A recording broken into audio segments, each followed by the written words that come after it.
banyaknya followers. Seberapa viralnya, seberapa batigen. Betul, tadi juga aku. Dan juga selain nomometer, sebelum syuting studio juga udah disemprot disinfektan. Betul, kalau misalkan dikasih. Kita juga udah swab anti.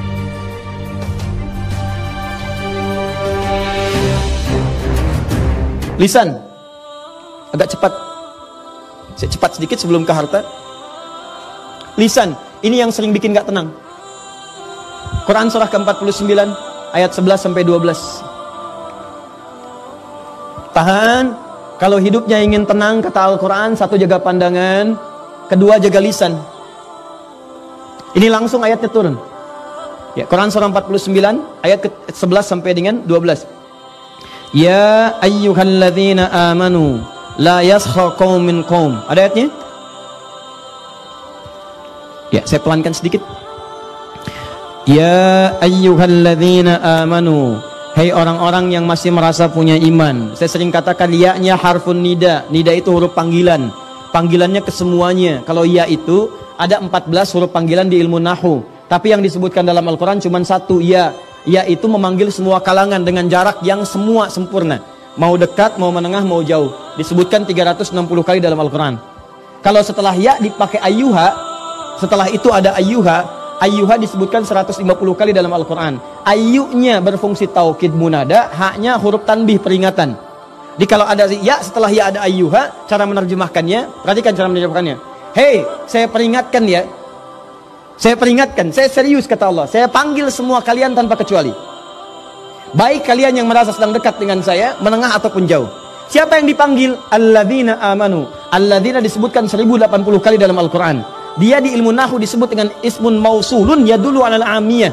Ya, huruf sambung menunjuk pada objek atau bahkan subjek tanpa kecuali semua. Semua general, komprehensif. Mau besar, kecil, tua, muda, laki-laki, perempuan. Seakan-akan Allah ingin katakan, kalau ada ayat dibuka dengan panggilan ya ayyuhalladzina amanu, maka semua yang punya iman dipanggil tanpa batas. Mau dia orang dewasa, anak kecil, tua, muda, laki-laki, perempuan, tanpa batasan. Dan panggilannya disertakan peringatan. Kalau ada peringatan, hati-hati. Setiap ayat yang disandingkan dengan peringatan, maka ini diantara pemahamannya ada potensi bisa melahirkan dosa kalau diabaikan. Apa informasinya? La yaskhar qaum min qaum. Kata Allah, hati-hati, jangan gunakan lisanmu untuk saling mencela satu dengan yang lainnya. Jangan mencela. Kalau Anda ingin tenang, gunakan nikmat mulut itu untuk berkata yang baik-baik saja. Maka hindarkan yang tidak baik. Fokus, lihat hadis Nabi. Saya lompat sedikit. Man kana yu'minu billahi wal yaumil akhir falyaqul khairan aw liyasmut.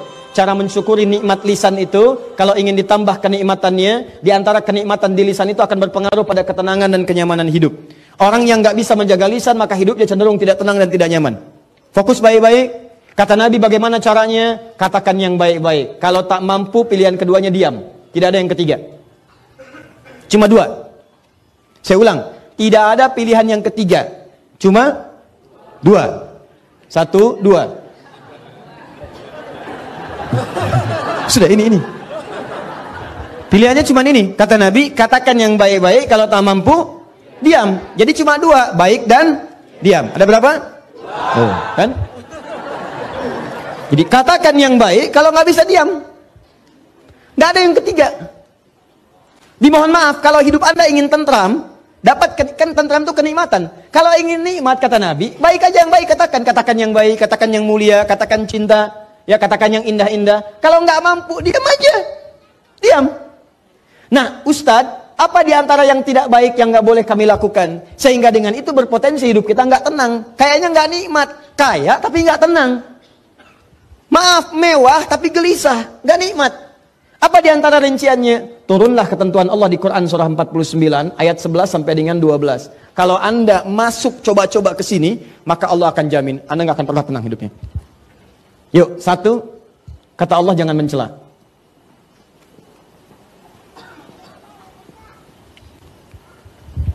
Merendahkan. Bukan dalam konteks mengingatkan, atau bukan dalam konteks mencela satu perbuatan yang memang dinafikan oleh agama.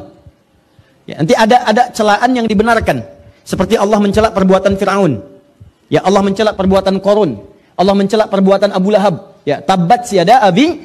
Itu kan celaan. Ya, tapi ada yang tidak diperkenankan sama sekali untuk merendahkan pada sesuatu yang tidak dibenarkan. Ya, nggak ada hujan, nggak ada angin, mencela. Ya, mohon maaf sekali, mohon maaf ya. Celaan yang tidak memiliki argumentasi yang dibenarkan oleh syariat. Ya, karena iri hati, mencela. Karena tidak ingin tersaingi, mencela. Maaf sekali. Ya, karena persoalan-persoalan kedudukan dunia, harta benda dan sebagainya, muncul mencela.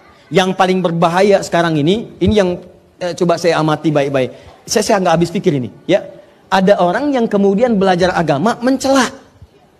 Itu yang agak saya susah pahami.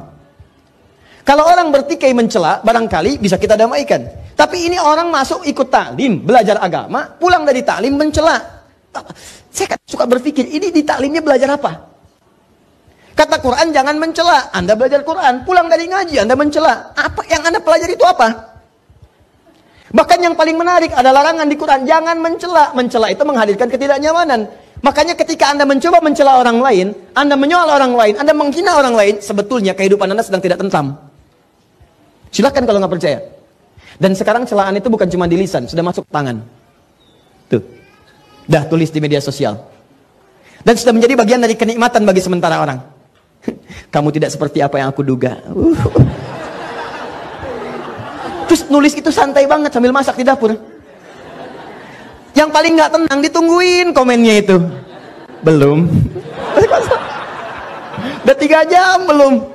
Yang paling nggak enak sampai mau tidur, itu baru mau tidur pun ngecek lagi. Udah berapa komen hari ini? Yang paling bahaya, bangun dari tidur pun lupa baca doa, yang dilihat handphone. Ya, bahkan ada satu surat menyebutkan langsung, orang-orang seperti ini siang dan malam tidak akan tenang. Siang dan malam tidak akan tenang. Ya, pasangannya apa? Gibah. Dan celakanya sekarang diperhalus. Ya, ada gosip, ada ngerumpi, ada macam-macam dan sebagainya. Silahkan cek. Orang ini langsung dijamin oleh Allah Subhanahu wa taala. Mohon maaf sekali, orang semacam ini bukan cuma tidak akan tenang di dunia, di akhirat pun akan dibuat gelisah. Karena disediakan khusus makanan khusus di akhirat, langsung disebutkan di ayatnya. Ayuhibbu ahadukum ayyakula lahma akhihi maitan fakarihtumu. Orang yang terbiasa gibah saat di dunia dan dia tidak bertobat, maka di akhiratnya langsung dihidangkan makanan yang terbuat dari bangkai orang yang digibahkan itu. Nih saya kasih gambaran ya, maaf ya. Kalau ada orang gibah bisa membicarakan seseorang dengan niat untuk merendahkannya. Begitu dibicarakan itu baru disebutkan namanya dengan niat tadi itu sudah memindahkan pahala. Di hadis Muslim, pindah pahala. Ya. Misal, Anda bicarakan, jangan Anda lah, orang lain ya. Bisa bicarakan yang lain, begitu dibicarakan disebut namanya. Itu Adi Hidayat tuh. Ya. Baru Adi Hidayat tuh. Ustadz bid'ahnya belum disebut. Ya. Tuh Adi Hidayat tuh. Ya. Begitu disebutkan Adi Hidayat, itu langsung pindah pahala dia kepada saya. Seketika. Ya, seketika. Saya tidak Ustadz, bagus. Tidak seperti yang itu tuh, dia tuh selalu begitu. Nah itu pindah. Seketika pindah. Nah kalau dia tidak bertobat, diteruskan. Ada itu begini, sebutkan semuanya. Itu secara otomatis langsung akan dibentuk dari mulai wajahnya, ke tangannya, sampai dengan ke kakinya. Kalau tidak bertobat, maka hukuman pertama saat masuk neraka, ini makan bangkai saudara yang kamu telah bincangkan di dunia. Ayo, habiskan, dipaksa tuh, terus. Tarik dulu bunuh-bunuhnya, celupkan ke neraka. Begitu dicelupkan, lapar ya, tuh makan bangkai. Ya, ayo makan. Haus, nih minum nanah. Masukkan, ayo angkat, masukkan, angkat, lapar, buang. Demikian seterusnya. Jadi awas hati-hati. Di dunia dia dibuat tidak tentram karena orang yang gibah itu nggak akan pernah tenang. Nggak akan pernah tenang. Dan di akhirat dia akan dibuat oleh Allah semakin merasa tidak gelisah dan tidak akan pernah tentram untuk selamanya. Di antara manusia yang paling luar biasa mengamalkan ini, menjaga lisannya dan sampai kemudian mohon maaf teman-teman, mohon maaf sekali. Sampai beliau ini Masya Allah, sampai tidak menemukan sebuah hal yang kotor dalam jiwanya. Ya, itu diantaranya cucu Nabi, namanya Al-Hasan. Ya, diantaranya Al-Hasan, cucu Nabi SAW. Ini yang wajahnya paling mirip dengan Nabi Muhammad SAW. Masya Allah, Al-Hasan. Ya, punya anak diberi nama dengan nama kakeknya. Ya, dulu kebiasaan Nabi SAW, sewaktu beliau hidup, sebagai seorang kakek, itu masih punya waktu untuk mengantar cucunya jalan-jalan. Ya, beliau pemimpin, kakek, ayah, suami. tapi masih punya waktu untuk mengantar anak cucunya itu untuk jalan-jalan khususnya ke Awali di setiap sore untuk nyari susu. Ya, ini contoh bagi kita. Jadi kalau kita lihat sekarang ini Masjid Nabawi misalnya, ya contoh kan, sekarang sudah luas. Kita ambil contoh kalau Anda dari hotel sini, ini pintu 17, ini Bin Daud, ini Movenpick ke sini, nyebrang ini jalan raya, ini Diyar, sekarang jadi Raudhah. Di Raudhah ini teman-teman di sebelah sininya ada ke bawah pakai eskalator, ini grosir untuk pakaian di wilayah ini. Jadi semua pedagang-pedagang ngambilnya ke sini. Ini kalau Anda beli di sini Anda rugi karena bayar 2 kali lipat. Ya, Anda ke sini aja ke bawah turun ke sini. Ya. Terus dari sini nanti ada orang Yaman yang jualan bisa bahasa Indonesia 1 karena dia pernah ke Bandung. Ya. Terus sini ini nyampe ke sini Holiday Inn ada di sini. Kemudian ke sini ada Hilton nyebrang. Nah, di Hilton ke sini, kesininya ada pintu 22 kurang lebih. 2223 di sini ada jam. Saya sering katakan jam gadang aja yang besar. Ini ada burung-burung. Nah, Anda kalau misalnya mau cari kurma paling murah di Madinah, patokannya ini aja. Lurus ke sini sampai mentok, ya. Ini ada toko di sini. Nah, ini toko ini termasuk paling murah di sekitaran Masjid An-Nabawi. Jadi kalau yang lain dia jualan 100 ini, 100 real untuk kurma ajwa, dia 80. Masih bisa nawar. Ini. Dan ingat tanpa pajak di sini. Nah, saya serius dibandingkan beli di tempat lain, apalagi misalnya ke tempat-tempat yang saya nggak perlu sebutkan lah, ya. Di satu tempat yang Anda sering diajak ke situ, nah itu harganya udah tinggi. Di sini lebih bagus. Ya, saya sarankan kalau kurma itu di Madinah. Ya, kalau pakaian jangan di Madinah, di Mekah. Ini harga yang di tempat ini ada yang lebih murah lagi. Nanti Zam-Zam bagian paling bawah. Lurus tangga pertama ada Jam Al-Fajar belok kanan. Di situ ada ATM.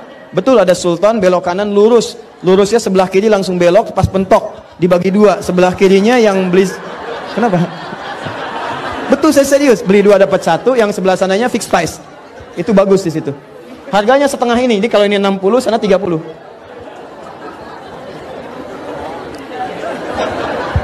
Ya, saya hafal. Apakah Ustadz beli? Enggak. Dah. Nah, di sini ada pintu Umar bin Khattab. Anda masuk. Saya mau cerita begini. Saya mau cerita di sini. Ini masjid pertama nih segini aja luasnya nih. Ini pintu Babus Salam. Ini Baqi. Ini Raudhah di sini. Babus Salam di sini. Ini Baqi lewat sini. Ini ada mihrabnya di sini tambahan Utsman bin Affan. Ini ada mihrab lagi di sini, ada mihrab Abu Hanifah. Di sini sahabat Umar bin Khattab pernah ditikam sampai dengan kemudian sekarat dan wafat. Di sebelah sini posisinya. Ya. Kemudian di sini ada Raudhah. Ya, di sini kamar Nabi, di sini mimbar selasanya. Di sini ada mihrab tahajud di sebelah sini. Ini rumahnya Ali bin Abi Thalib. Di sini Sufa. Sufa itu orang-orang yang datang untuk belajar kepada Nabi. Ya, di situ dia dapat beasiswa. Beasiswanya dalam bentuk pendidikan dari Nabi, dikasih makan, kasih apa, termasuk sahabat Abu Hurairah, Salman Al-Farisi tempatnya di sini. Ya. Nah, ini teman-teman sekalian, arahnya ini arah yang ke sebelah sana. Ini yang ke awal ini. Saya berdoa mudah-mudahan yang belum umrah atau haji disegerakan insyaallah ya. Ya. Dan tidak cukup dengan amin, nabung. Nah, ini ke awali. Jadi kalau Anda ke Masjid Nabi nanti, yang area ini yang karpet merah. Karpet merah yang atasnya ada lampu-lampunya. Keluar dari sini, ini nanti ada area terbuka. Di sini ada tulisan nih, masjid pertama yang dibangun ini. Yang menggunakan ayat Al-Quran di surah At-Taubah. Di sininya ada tulisan sahabat-sahabat Nabi, nama-namanya. Ya, sampai dengan ke cucu Nabi. Nabi biasa bawa cucunya ke sini nih, jalan-jalan ke Awali untuk beli susu. Al-Hasan dengan Al-Husain. Sini arahnya. Sekarang jadi mall ke sebelah sananya. Ini Baqi ke sebelah sini, Baqi Korkan. Nah, ini yang saya maksudkan, kebiasaan itu diterapkan lagi oleh cucunya setelah dewasa. Di masa fitnah kubra yang paling dahsyat luar biasa, itu anak ini, Al-Hasan setelah tumbuh dewasa, ngajak anaknya dengan nama kakeknya Muhammad jalan-jalan. Perhatikan bagaimana cucu Nabi ini luar biasanya menerapkan kaidah-kaidah tadi. Kata kakeknya bicara yang baik, kalau nggak mampu diam. Di masa fitnah kubra banyak fitnah bertebaran, begitu sedang jalan-jalan berdua, tiba-tiba datang seseorang mencela habis Al-Hasan dengan cucunya, dengan anaknya. Habis celaan. Apakah Al-Hasan membalas? Beliau cuma begini aja, diam. Begitu selesai, orang itu pergi. Fantalaqa faqala ibnuhu, maka anaknya berkata kepada ayahandanya. Lihat kalimatnya. Ya abati lima lam tarud. Satu, ya abati. Dalam bahasa Arab itu panggilan ayah, termasuk ibu, itu ada 3 jenis Pak Bu. Satu abi, untuk ayah. Kedua buya. Ketiga abati. Untuk ibu, ummi, moya, dan amati. Ummi, Umayyah atau Moya dan amati. Abi dan ummi itu panggilan hormat. Jadi kalau kita ingin menghormati orang tua kita panggil abi atau ummi. Buya atau Moya atau Umayyah itu panggilan sayang. Jadi kalau Anda ingin menunjukkan sayang misalnya pada ayah, atau sekarang diperluas panggilan sayang pada seseorang walaupun bukan ayah kita. Karena aspek yang lain, karena ilmunya, karena akhlaknya. Buya Hamka bukan ayah saya, tapi saya panggil beliau Buya. Ya, karena akhlaknya, ilmunya, dan keutamaannya yang kita bisa dapatkan. Tapi kalau Anda ingin gabungkan dua hal ini, Abi dan Buya digabungkan, maka berubah kalimatnya jadi abati namanya. Kalau ibu, amati. Abati. Dalam Quran, tidak pernah Anda temukan kalimat panggilan anak kepada orang tua kecuali menggunakan kata abati. Ya, maaf, Ismail kepada ayahnya Ibrahim alaihi wassalam. Ya abatif al-ma tumar. Ya abati, ya abati, ya abati. Buku Quran surah 37 itu, ayat 102 sampai dengan 107-nya. Ya abatif al-ma tu'mar. Ya abati, duhai ayahanda karena hormat nanda dan sayang nanda kepada ayah. Ini isyarat dalam Quran, Anda ajarkan anak Anda dengan kemuliaan, maka dia akan membalas dengan yang lebih baik lagi. Ya, tapi tidak harus panggilan yang sama. Maksudnya cari panggilan-panggilan yang menghadirkan sayang dan hormat. Jangan sampai ada panggilan anak ke orang tua tuh kayak teman. Atau nggak terlihat unsur penghormatannya kayak di barat sekarang. Ya, panggil nama sebegitunya saja. Kata Quran tidak. Bedakan. Anda silahkan misalnya sebutkan dengan panggilan ayah, papa, mama, dengan cari panggilan hormat dan sayang. Jangan sampai Anda sematkan kepada anak mengajari panggilan seakan-akan kehormatan Anda runtuh di situ. Kalau panggil papa nanti jangan papa, friend. Oh. Begitu datang WhatsApp, men. Oh, luar biasa. Hello friend, nah itu hilang kehormatannya. Anda boleh panggil dengan nama-nama yang indah sesuai dengan bahasa kita. Coba hadirkan nama itu. Ya, unsur tadi hadirkan, sayang dan hormat. Walaupun tidak harus dengan nama yang sama, apalagi kalau belum paham. Ibu sekarang paham, oh panggilan indah dan sayang itu amati. Tiba-tiba Anda pulang ke rumah, ibu nggak ikut sekarang. Begitu pulang ke rumah langsung dibuka pintu. Ya amati. Wah, kata ibu Anda, kamu ya, mama belum mati. Karena belum paham. Ya abati lima lam tarud. Kata anaknya Al-Hasan, "Pa, demi hormat nanda pada papa dan sayang nanda pengen tahu kenapa papa nggak balas. Kenapa papa nggak balas? Kok papa tuh diam, tenang aja kayak nggak ada apa-apa. Padahal kan kita barusan dihina, dicela, dimaki. Papa kenapa diam saja?" Perhatikan jawabannya. Wala adri kaifa arud. Ya bunayya la adri kaifa arud. Nah, papa itu nggak tahu bagaimana cara membalasnya. Jadi mau nyari kosakata ke dalam jiwa untuk sekedar mengatakan saya tidak seperti yang Anda duga. Atau misalnya Anda tidak lebih baik daripada apa yang Anda sangkakan kepada saya. Itu nyari kalimat itu pun nggak ketemu. Takutnya itu jadi celaan juga. Anda bayangkan tuh. Maka hidup orang seperti itu diberi ketenangan oleh Allah. Seakan-akan nggak ada gangguan. Dia orang mau menghina satu buku pun, dia kayaknya nggak ada satu huruf pun nggak ditemukan untuk balas. Makanya ketika tidak menemukan balasan, dia tidak gelisah mencarinya. Nyari gitu. Kan ada orang baru dihina satu huruf, dia balas satu buku. Ya. Itu orang capek. Ya. Tapi ada orang-orang yang dibuka oleh Allah, dilapangkan hatinya. Jadi begitu masuk pun, tenang aja, masuk biasa. Kayak nggak ada pengaruh. Siapakah orang itu? Ini, orang yang berlatih menata lisannya selalu dalam kebaikan dan mengabaikan setiap yang buruk yang tidak Allah perkenankan. Maka orang itu akan dijaga ketenangan. Dan sifat orang ini, ketika diluaskan hatinya, maka hal yang Allah berikan kepadanya pertama kali adalah apa teman-teman sekalian? Allah akan tutup semua persoalan dengan orang-orang yang menyoalnya. Itu rumusnya ada di Quran, surah ketiga, ayat 133 sampai 134. Wasari'u ila magfiratin min rabbikum wa jannatin arduha as-samawati wal ardu 'iddat lil muttaqin alladzina yunfikuna fis sarai wal dharra wal kadhiminal ghaidha wal 'afina 'anil wallahu yuhibbul. Ada orang-orang yang ketika dicela tahan amarah, langsung maafkan. Perhatikan orang-orang ini. Jadi ketika Anda misalnya disoal oleh orang lain, Anda dicela, Anda dihina, kemudian Anda maafkan orang itu, Anda lepaskan itu, maka apa yang terjadi? Kata Allah, urusan Anda dengan orang itu akan diputus. Maksud diputus itu, Anda nggak usah mikirin dia lagi. Dia Anda nggak akan kepikiran. Jadi kalau ada orang mencela Anda yang tidak merugikan Anda secara materi, ya mencela fisik, mencela ini, mencela itu dengan tujuan menjatuhkan Anda misal, atau menghinakan Anda nggak balas, Anda maafkan aja. Saya maafkan sudah. Maka urusan Anda dengan orang itu akan langsung oleh Allah disekat, ditutup. Di Anda tuh nggak akan kepikiran dia lagi, nggak gelisah dengan dia lagi, tenang aja, nyaman. Tapi apakah kemudian dosa dia selesai? Tidak. Sepanjang dia belum minta maaf kepada Anda, maka dia akan terus dibuat gelisah untuk menyoal Anda. Dan tanpa sadar dia sedang mengumpulkan dosa sampai dengan kiamat. Memaafkan itu tidak ada ruginya. Justru mengumpulkan pahala. Dan memutus sengketa Anda dengan orang itu. Jadi begitu Anda maafkan, Anda nggak akan gelisah, nggak akan kepikiran dia lagi. Ditutup oleh Allah, sudah lapang hatinya. Begitu lapang, dia nggak dipikirin. Tapi dia masih akan mikirin Anda terus. Dan dibuat gelisah untuk Anda. Bikin lagi status, nyoal Anda lagi, ini lagi, itu lagi. Dia dibikin gelisah, tiap malam mikirin. Sampai siang datang dia mikirin. Dan dia nggak sadar ketika dia menyoal Anda terus, dia sedang mentransfer pahala kepada Anda. Dan dosa Anda diambil oleh dia. Jelas?